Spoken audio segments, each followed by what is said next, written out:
साहब भीमराव अम्बेडकर बिहार विश्वविद्यालय की प्राध्यापिका हैं, हमारे बीच उपस्थित हैं। हम उनका हार्दिक अभिनंदन करते हैं, स्वागत करते हैं। इस कार्यक्रम के कोऑर्डिनेटर आदरणीय प्रोफेसर SNP सिंह सर का हम हार्दिक अभिनंदन करते हैं, स्वागत करते हैं। पुनः उपस्थित तमाम प्रतिभागियों एवं अतिथियों का हम हार्दिक अभिनंदन, स्वागत। जय हिंद, जय भारत।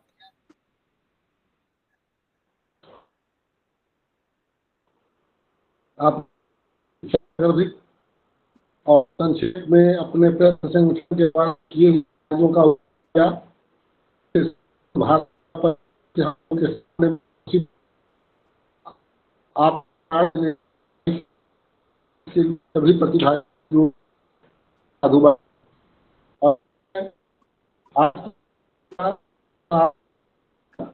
जो विज्ञान विभाग विद्यालय उनसे मैं निवेदन करूंगा कि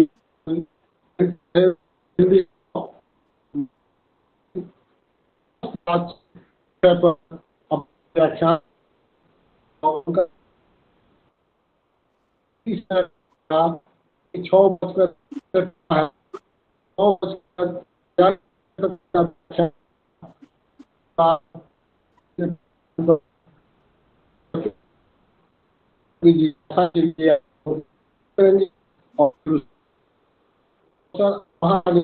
से निवेदन है कि वे अपना करें और अपने करें।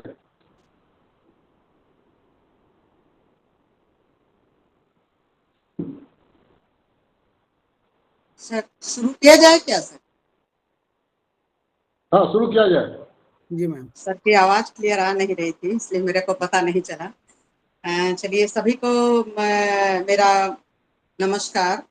और प्रोफेसर SNP सिंह सर और साथ ही साथ प्रभात जी का बहुत बहुत आभार, जिन्होंने मुझे आप लोगों के साथ जुड़ने का, कुछ बातें करने का, कुछ अपने विचार रखने का और हो सके तो कुछ आपकी समस्याओं का समाधान करने का मौका दिया। और मैं इसके लिए आपके संस्था का बहुत बहुत आभारी हूँ। मैंने अभी विस्तार से आपके सारे क्रियाकलापों को देखा और आप लंबे समय से समाज की सेवा में लगे हुए हैं। ये बिहार के लिए, मुजफ्फरपुर के लिए और अन्य जितने राज्यों में आपका कार्य फैला हुआ है, सबके लिए बहुत गर्व की बात है। विशेष रूप से बिहार के लिए, बिहार में यदि इस तरह के प्रयत्न जैसे संस्थाएं रहें तो बहुत सारा काम जो हम लोग सरकार पर छोड़ते हैं वो नहीं छोड़कर कुछ सामाजिक काम थोड़ा थोड़ा हम लोग सब अपना योगदान देते रहें, करते रहें। तो ऐसे प्रयास के लिए, प्रयत्न के लिए आपको बहुत बहुत बधाई और साथ ही साथ बहुत धन्यवाद। आप अनेक क्षेत्रों में आप काम कर रहे हैं, स्वास्थ्य, शिक्षा, कृषि, युवा के लिए, महिलाओं के लिए बहुत तरह के कार्यक्रम चला रहे हैं। मुझे पहली बार जुड़ने का मौका मिला और मैं भी बहुत प्रभावित और लाभान्वित हुई आपके इस प्रोग्राम से, कार्यक्रम से, और आपका यह प्रयास काफी सराहनीय है। तो अब हम लोग थोड़ा विषय की ओर आते हैं और मानसिक स्वास्थ्य या मेंटल हेल्थ जिसको कहते हैं, उस पर थोड़ी हम लोग बातचीत करते हैं और थोड़ी चर्चा करते हैं। तो सबसे पहले बात ये, मेरी आवाज मिल रही है सबको? यस मैम, आ रही है आपकी आवाज। ठीक, जी सर, आ रही है मैम, आ रही है। तो सबसे पहले तो मानसिक स्वास्थ्य क्या है ये जानना जरूरी, क्योंकि ये बिल्कुल सामान्य सी चीज है। जैसे हम शारीरिक रूप से बीमार पड़ते हैं, वैसे ही हमारी मानसिक बीमारियां भी। और इस मानसिक बीमारी में हमारा मस्तिष्क, दिमाग, आसपास का वातावरण सब सीधे सीधे जुड़ा होता है। जैसे जैसे हमारा समाज विकास की ओर बढ़ता जा रहा है या विकास करता जा रहा है, हम बहुत नेचुरल, प्राकृतिक और सामान्य चीजों से थोड़ा दूर होते जा रहे हैं। हमारी जनसंख्या भी बढ़ रही है, तो हमें शिक्षा चाहिए, रोजगार चाहिए, भोजन चाहिए, तो समस्याएं भी बढ़ रही हैं। और जैसे जैसे समस्याएं हमारी बढ़ रही हैं, वैसे वैसे मानसिक स्वास्थ्य की ओर भी लोगों का ध्यान जा रहा है। तो एक स्वस्थ व्यक्ति जो होते हैं, वो भावनात्मक रूप से, सामाजिक रूप से, मानसिक रूप से सही दिशा में अपनी सोच रखते हैं और किसी भी काम को करने से पहले उसको अच्छे से समझते हैं और अपनों के बीच, लोगों के बीच, मित्रों के बीच एक सही तालमेल बिठा पाते हैं।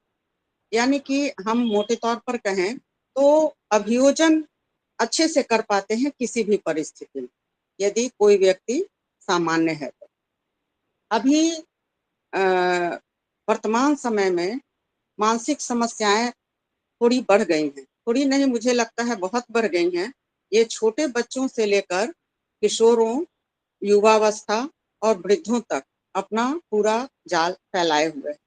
आप देखेंगे समाज में छोटे छोटे बच्चे, 9th के, 10th के, 12th के बच्चे थोड़ी थोड़ी सी बात पर, थोड़ी थोड़ी यदि किसी चीज में असफल हुए तो उनका मानसिक संतुलन गड़बड़ा जाता है, यानी मानसिक संतुलन में परिवर्तन होने लगता है, या वो अपनी परिस्थितियों के प्रति तालमेल नहीं बिठा पाते हैं, अपनी बातों को किसी से बता नहीं पाते हैं। विशेषकर मुझे एक बात बहुत ध्यान में आती है कि जब भी 10th और 12th का रिजल्ट निकलता है तो उसमें एक चित्र अखबार में आता है, वी का निशान बनाते हुए या ऐसे ऊपर कर करके विजय का सिंबल देते हुए। तो ये बहुत अच्छी बात है कि बहुत सारे बच्चे विजयी होते हैं, पास करते हैं, अच्छे अंक पाते हैं। लेकिन उस समय मैं एक मनोविज्ञान की विद्यार्थी होने के नाते ये सोचती हूँ कि वैसे बच्चे जो फेल कर गए होंगे, वैसे बच्चे जिन्हें असफलता मिली हो, वैसे बच्चे जो अभी तनाव और अवसाद के शिकार होंगे, उन पर अभी क्या बीत रही।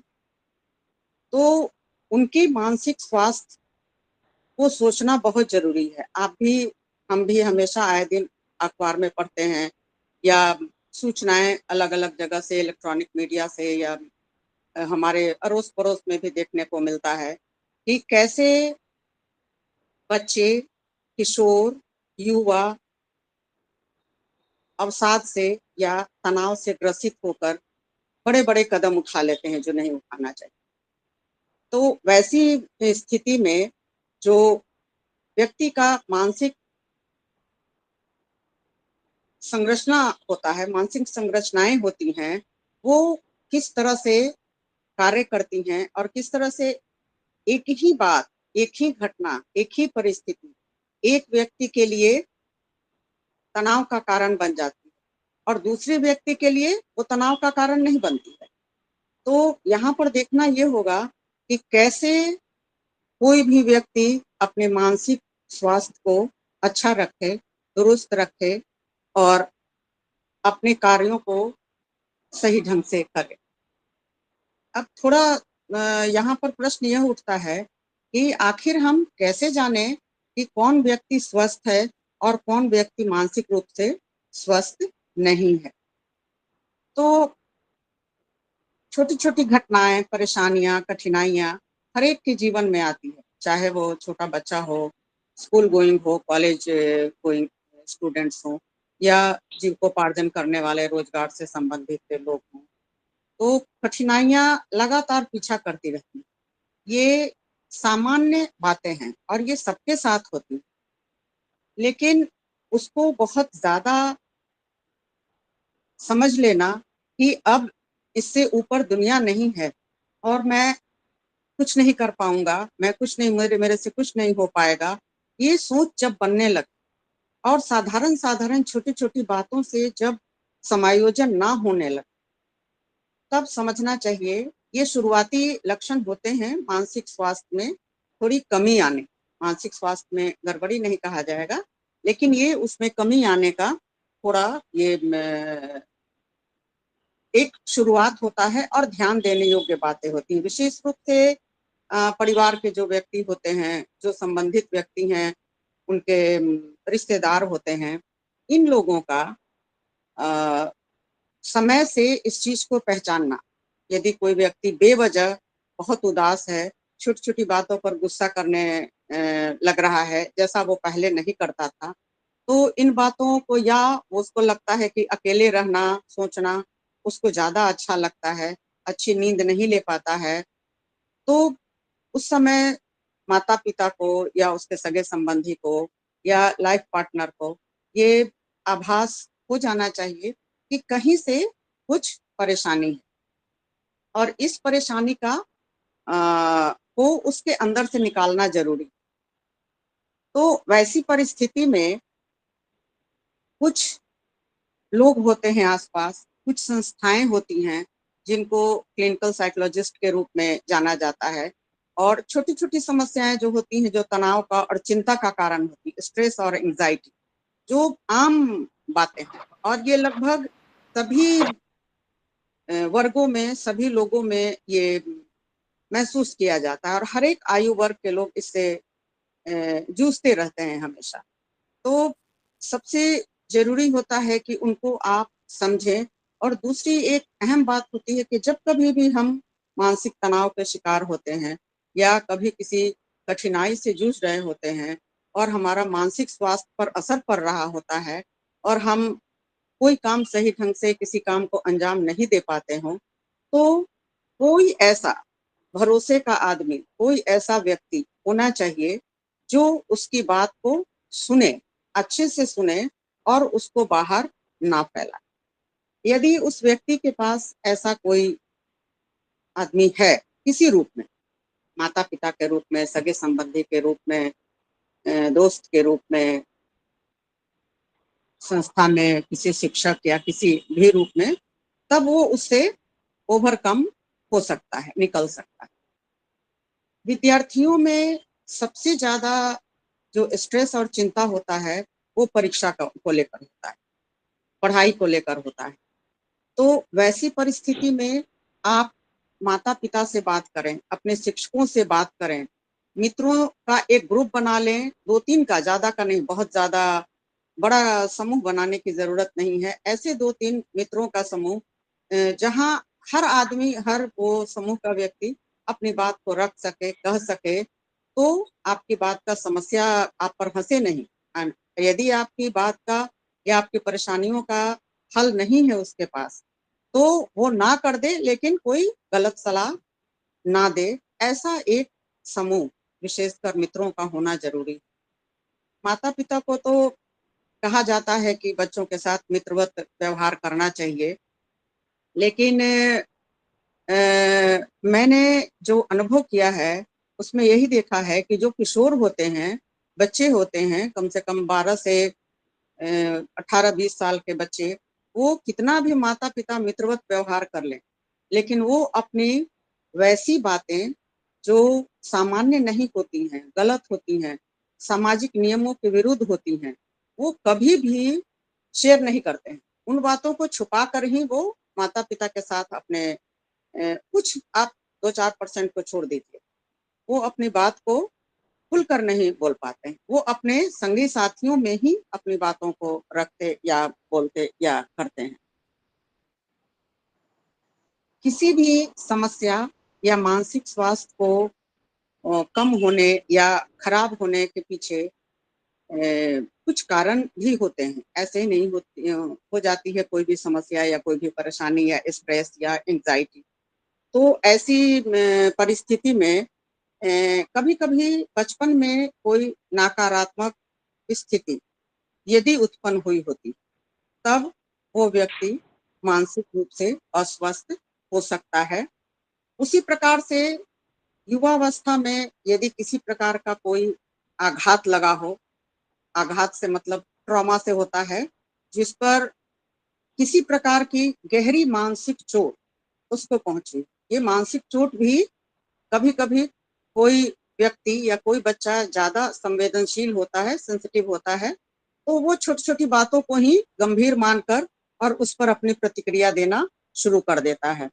और यदि कोई भी तनाव लगातार चल रहा और उसका समाधान किसी भी कारणवश ना हो पाता, तब भी मानसिक स्वास्थ्य खराब होने या मानसिक स्वास्थ्य में परिवर्तन आने या हेल्दी मेंटल हेल्थ उसको नहीं कहा जा सकता। ऐसी कुछ परिस्थितियां होती हैं जैसे कि सोशल आइसोलेशन होता है, सामाजिक अलगाव होता है, लोग अपनी बातों को नहीं बता पाते हैं, या फिर किसी में किसी तरह की कोई हीन भावना रहती है, उसे लगता है दूसरे मेरे जो साथी हैं, सहपाठी हैं, वो मेरे से ज्यादा काबिल हैं, वो ज्यादा अच्छे हैं, मैं अच्छा नहीं हूँ। तो इस तरह की भावना भी जब आती है तब उसका मानसिक स्वास्थ्य में परिवर्तन आता है, यानी कह सकते हैं कि उसका मेंटल हेल्थ थोड़ा भिन्न या अलग हो सकता है। कभी कभी कार्यस्थल की भी परेशानियां होती हैं। कार्यस्थल पर बहुत तरह की परेशानियां होती हैं, महिलाओं की अलग होती हैं, पुरुषों की अलग होती हैं, जो मानसिक स्वास्थ्य खराब होने का कारण बनती हैं। और जब तक इसको हम अपने अंदर रखे रहेंगे, या जो भी व्यक्ति है, इससे प्रभावित व्यक्ति है, वो यदि अपने अंदर रखे रहेगा, तब तक उसको परेशानी होती रहेगी। जब तक वो सर्वप्रथम हर व्यक्ति, चूंकि शुरू से ही वो मानसिक अस्वस्थ नहीं होता है, मानसिक रूप से स्वस्थ ही होता है, लेकिन वो एडजस्ट न कर पाने के कारण, परिस्थितियों के अनुकूल न होने के कारण कभी कभी ऐसा होता है कि वो परेशानियों से घिर जाता है और अपनी बात को नहीं रख पाता है। और शुरुआती दौर में वो पहले खुद ही कोशिश करता है कि मैं अपनी समस्याओं का समाधान, और ये सही भी है, पहले अपने आसपास के वातावरण से, अपनी कोशिश से उसे सुलझाने का प्रयत्न करना चाहिए। एक स्वस्थ व्यक्ति यही करता है।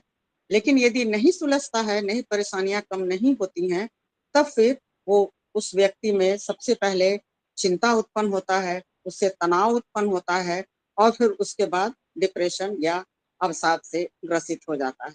और धीरे धीरे कोई भी मानसिक परेशानी, मानसिक बीमारी धीरे धीरे धीरे ही व्यक्ति में घर करती है।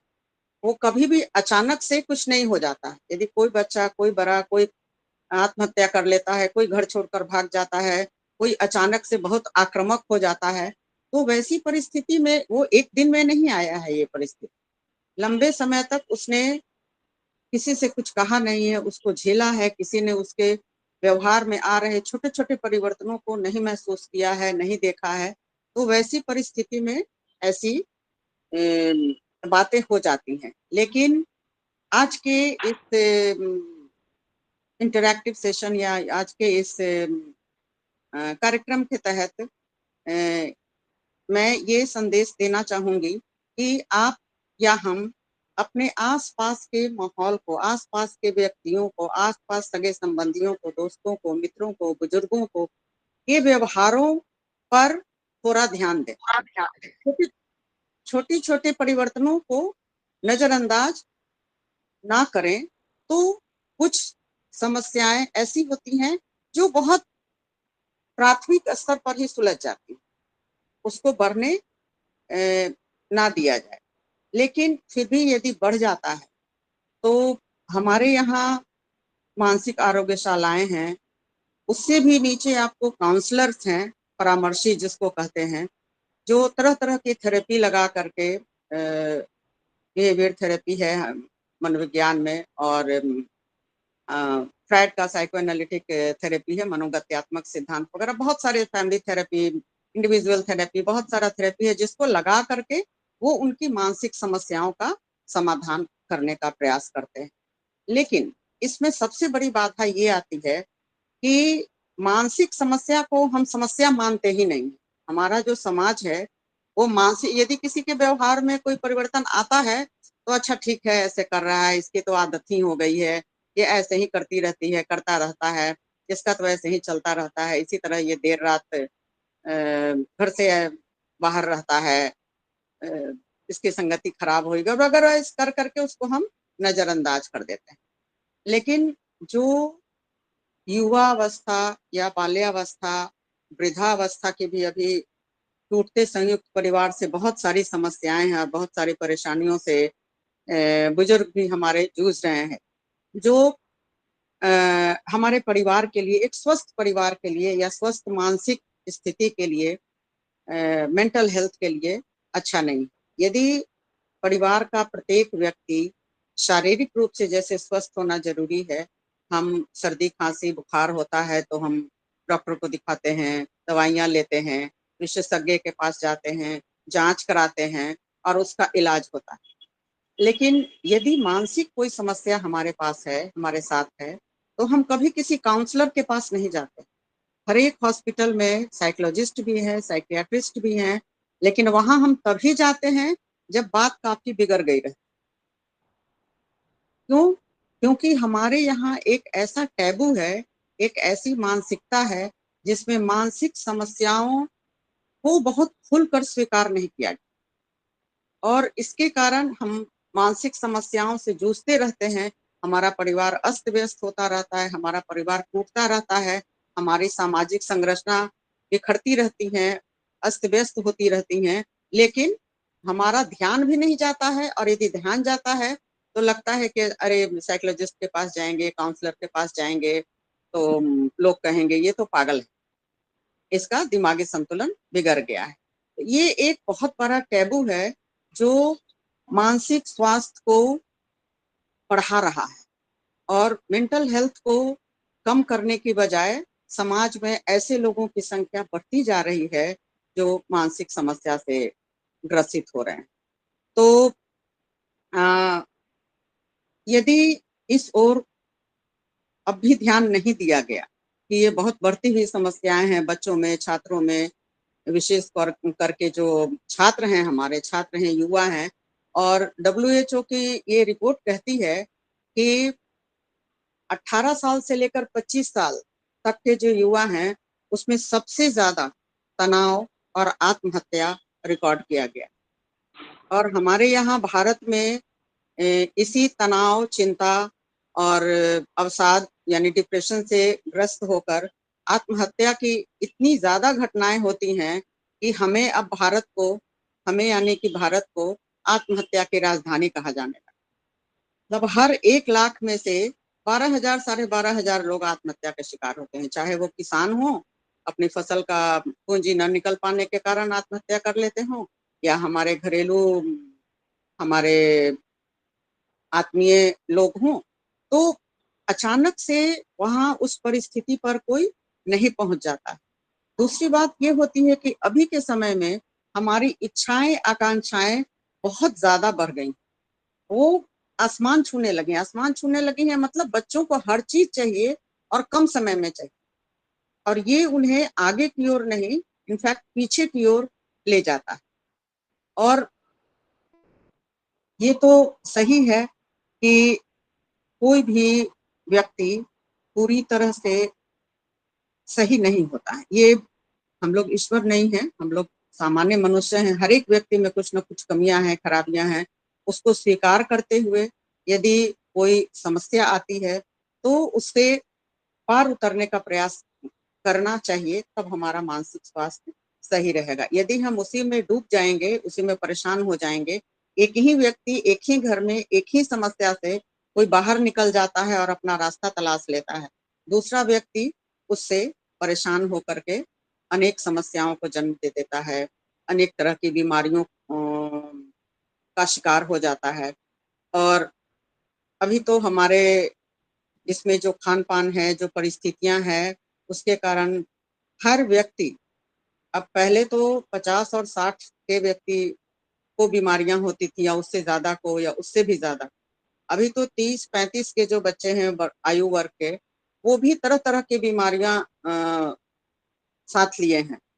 तो इसका कारण स्वस्थ जीवन शैली को नहीं अपनाना है। यदि स्वस्थ जीवन शैली अपनाएंगे और अच्छा खान पान रखेंगे, अच्छी नींद, अब आप सोचिए कि नींद एक बायोलॉजिकल फेनोमेना, भूख, नींद, ये सब बायोलॉजिकल पहलू है। लेकिन हमें भूख नहीं लगती है, हमें नींद नहीं आती है। नींद क्यों नहीं आती है? अभी का जो लाइफस्टाइल है, जीवन शैली है, वो रात में 12 बजे, 1 बजे, 2 बजे तक चैटिंग होता रहता है। बच्चे, युवा जो बच्चे हैं, और उठने का टाइम, सुबह जगने का टाइम है 8 बजे, 9 बजे, 10 बजे, उठे, भागे भागे भागे भागे चले। तो इसे एडवांस या बहुत अच्छा समझा जाता है। लेकिन युवा वर्ग ये जान लें कि ये जो जीवन शैली, हमारे भी बच्चे हैं, सभी के बच्चे हैं, अभी युवा लोग भी जुड़े होंगे, और अनुभवी लोग भी जुड़े होंगे, तो सभी ये देखते होंगे कि बच्चे इस चीज को महसूस नहीं कर पा रहे हैं कि स्वस्थ जीवन शैली नहीं रहने के कारण ही छोटी छोटी बीमारियां और गंभीर बीमारियां, शारीरिक बीमारियां और मानसिक बीमारियां सभी हमें घेर रही हैं और सभी हमें अपने गिरफ्त में ले रही हैं। तो थोड़ा सा अपने जीवन शैली में, थोड़ा सा अपने कार्यकलापों में, भोजन में परिवर्तन लाना होगा। यदि हम नहीं लाते हैं या बच्चे प्रेरित नहीं हो पाते हैं, तो मुझे लगता है एक पीढ़ी इसको अनुभव करेगी, खराब स्वास्थ्य को, खराब मानसिक स्वास्थ्य को, खराब शारीरिक स्वास्थ्य को। फिर उससे सीख लेकर अगली पीढ़ी शायद उन चीजों को अपना ले। उन्हें सबसे पहले तो अच्छी नींद लेनी चाहिए। अच्छी नींद लेने के लिए तनाव रहित मस्तिष्क होना चाहिए, उनका शरीर थका होना चाहिए। अब दिन रात बैठकर यदि मैं टीवी देखती रहूंगी, दिन रात बैठ करके काम करती रहूंगी, किसी तरह का कोई फिजिकल एक्सर्शन नहीं होगा, तो थकान होगी कैसे? थकान नहीं होगी तो नींद नहीं आएगी। और कुछ लोगों का काम ही होता है जैसे कंप्यूटर पर काम करना, लैपटॉप पर काम करना, बैठकर ही काम करना उनका काम है, उनका रोजगार है, उनकी नौकरी है। वैसे लोगों को और भी विशेष ध्यान देने की जरूरत है कि मानसिक स्वास्थ्य उनका अच्छा रहे, उनका शरीर स्वस्थ रहे, मन स्वस्थ रहे।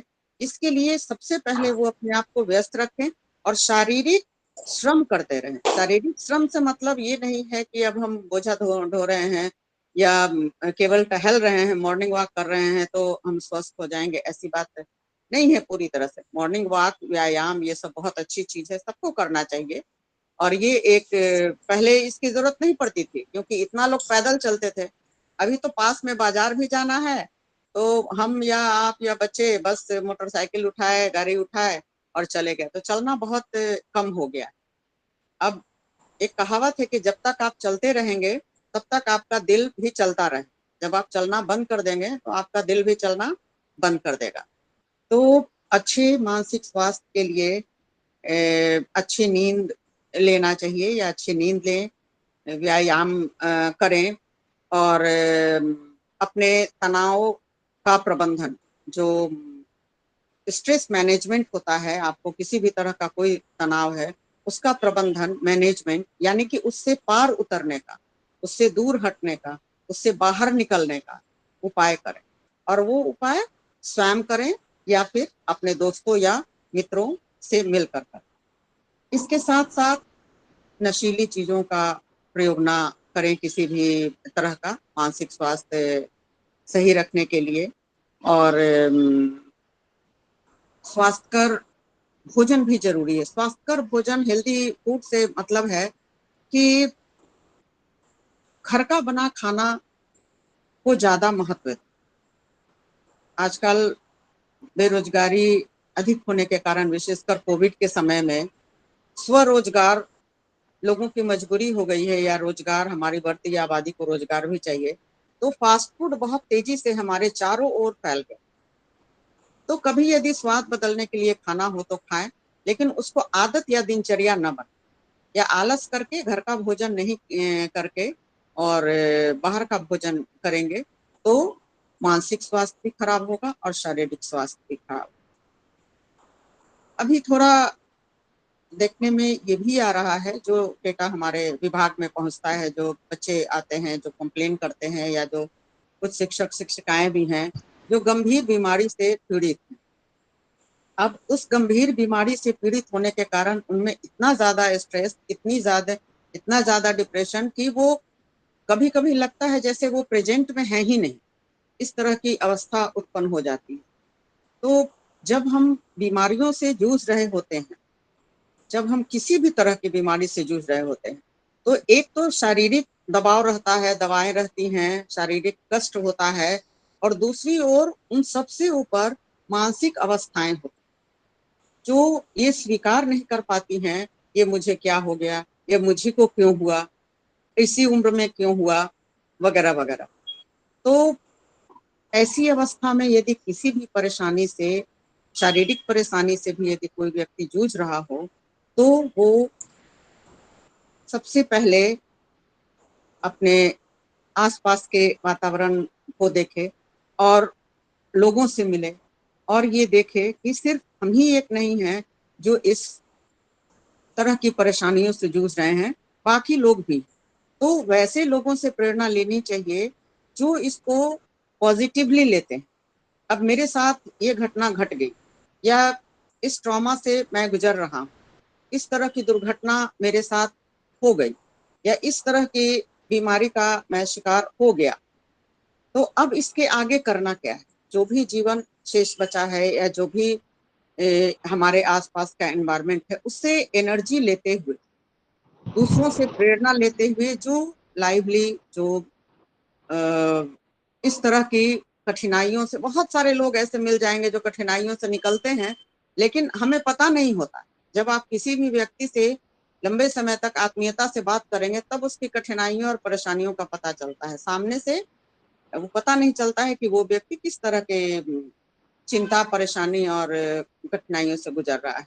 तो वैसे लोगों से प्रेरणा लेते हुए आगे बढ़ने की कोशिश करना। मैडम, एक समय सीमा समाप्त हो गई सर। ठीक है सर, समय सीमा समाप्त हो गई। कुछ यदि प्रश्न हो तो कुछ पूछिए sir.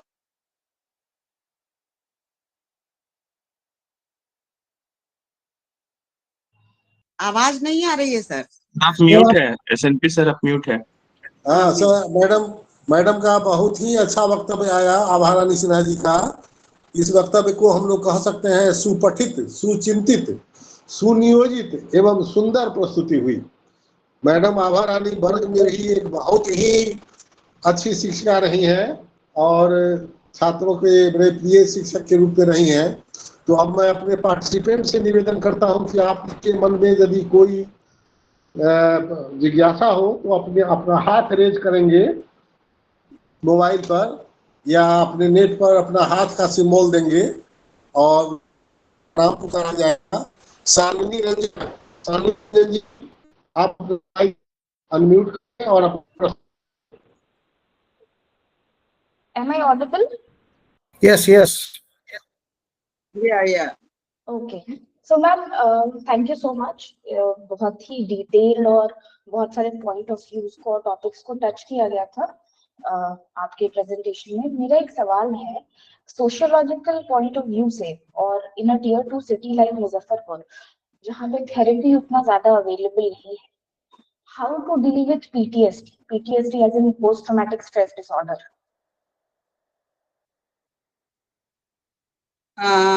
Pardon, you repeat your question.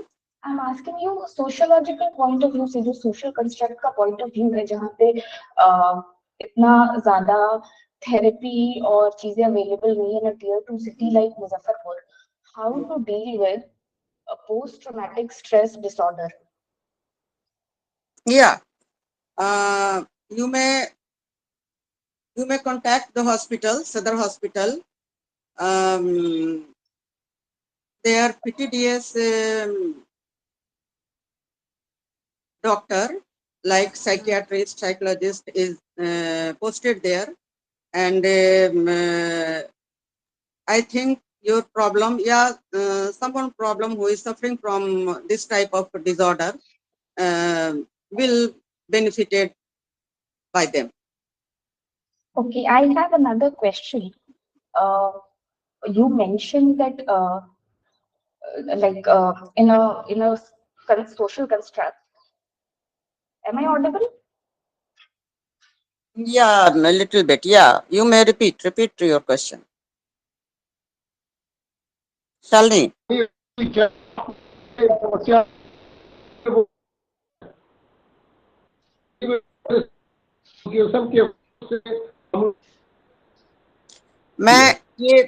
मैं ये कहना चाहूंगी, यदि आप इसका डिटेल चाहते हैं कि मुजफ्फरपुर में कहाँ कहाँ आपको पीटीडीएस का या इस तरह का मेंटल हॉस्पिटल या ये मेंटल डिसऑर्डर या काउंसलिंग सेंटर, काउंसलर्स हैं, तो मैं इनको, प्रभात जी को या सर को ये उसका लिस्ट दे दूंगी और नेक्स्ट जो भी आपका क्लास रहेगा या ये रहेगा उसमें आपको डिस्प्ले कर दिया जाएगा। Sir professor SN Hello. Shankar Thank को you. या प्रभात जी को मैं उसका जी, डिटेल दे दूंगी। Any more question? कोई हेलो, के आवाज नहीं आ रही, मन में कोई जिज्ञासा? हाँ, आवाज कट। जी सर, आपकी आवाज कट रही है। हाँ बहुत कट रही है, मिल नहीं रही है आवाज सर की। लगता है कोई बात नहीं, नेट में प्रॉब्लम है कुछ करके। जी, तो अब मैं प्रभात जी निवेदन करूंगा कि मैं प्रेजेंटेशन के कार्यक्रम को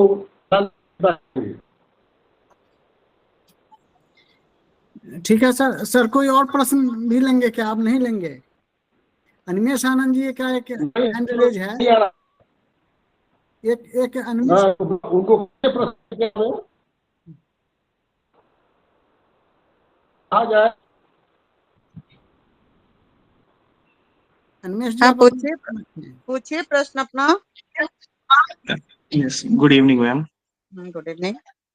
Ma'am, it's really very nice and interaction session. I have a question that will we treat the mental illness without medication? It is possible? Yeah, it is possible. There is too many ways you may apply, you may use, like sleep on time at night. Hello, Spare a time for yourself. Try to be close with nature, that is free, and do something what you are interested in, and be physically active. Sir हम थोड़ी देर में बात करते हैं sir, 15 minute में, थोड़ा webinar में है sir. So you may apply without meditation, without yoga. There is too many ways by which you keep your brain healthy. Okay, but nowadays the doctor suggests without medication we can't treat any disease. So how is it possible? No, Will we believe on this? listen to me. Not a single way or single method, not only one single method. Yeah, only one single method is not a perfect cure of any disease, either or mental or physical. There are too many causes, too many physical or mental conditions that attack time to time. So only one method, meditation, is not enough for the mental health. You may go through the text as you like, or go through the other information centers. I don't think it is only the meditation that cure mental illness or mental health. Okay, ma'am. There are too many that you may change your behavior, you may change your routine, you may change your environment, locality. Locality means friendship. So everything will help you to overcome with your stress or mental health or depression. Okay, ma'am. Thank you for answering my question. Thank you. बहुत अच्छा, very good. बहुत अच्छे ढंग से madam ने अपने प्रश्नों का जवाब दिया। अब प्रभात जी, आप मेमेंटो प्रेजेंटेशन का कार्यक्रम लेके आवे। कार्यक्रम में का समय 10 मिनट ही बचा है। अब उपस्थित तमाम प्रतिभागियों एवं प्रयत्न परिवार की ओर से आज के हमारे मुख्य वक्ता आदरणीय डॉक्टर आभा रानी सिन्हा मैडम को यह स्मृति चिन्ह हम सादर समर्पित करते हैं कि आपसे सादर आग्रह है कि कृपया इसको स्वीकार करने की कृपा करें।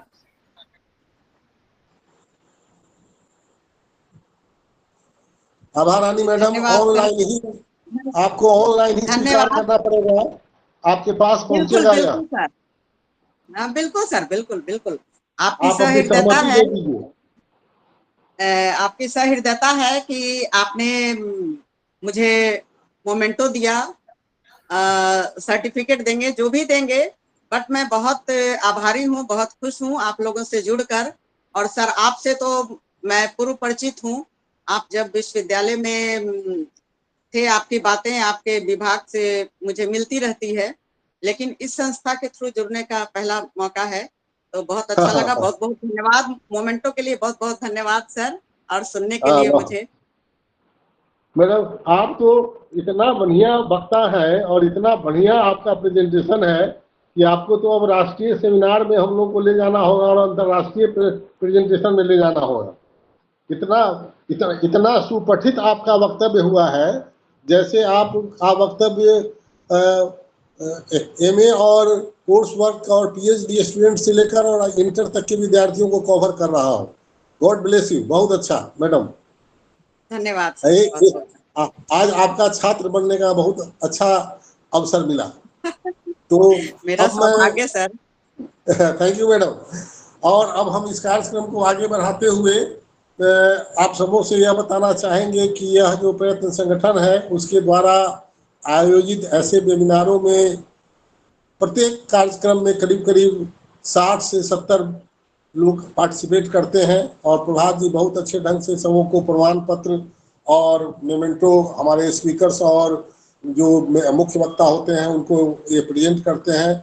और प्रभात जी का काम की ख्याति राज्य के बाहर दूसरे राज्यों में बहुत अच्छे ढंग से प्रवेश कर रहा है। और प्रभात जी खुद विश्वविद्यालय के शिक्षकों के संपर्क में आकर इस वेबिनार के माध्यम से शैक्षणिक जागरूकता को भी जिंदा रखे हुए हैं। इसके लिए हम प्रभात जी को बहुत धन्यवाद देते हैं कि आभा रानी मैडम जैसे वक्ता को भी वे अपने पटल पर लाए। यह उनकी बहुत बड़ी सफलता है और हमारे पार्टिसिपेंट के लिए बहुत ही बड़ा अवसर है, क्योंकि मैडम के वक्तव्य को सुनने के लिए फिर वर्ग में जाने की स्थिति सबके लिए नहीं बन पाती है। इसलिए आभा रानी मैडम का हम लोग बहुत बहुत धन्यवाद देते हैं।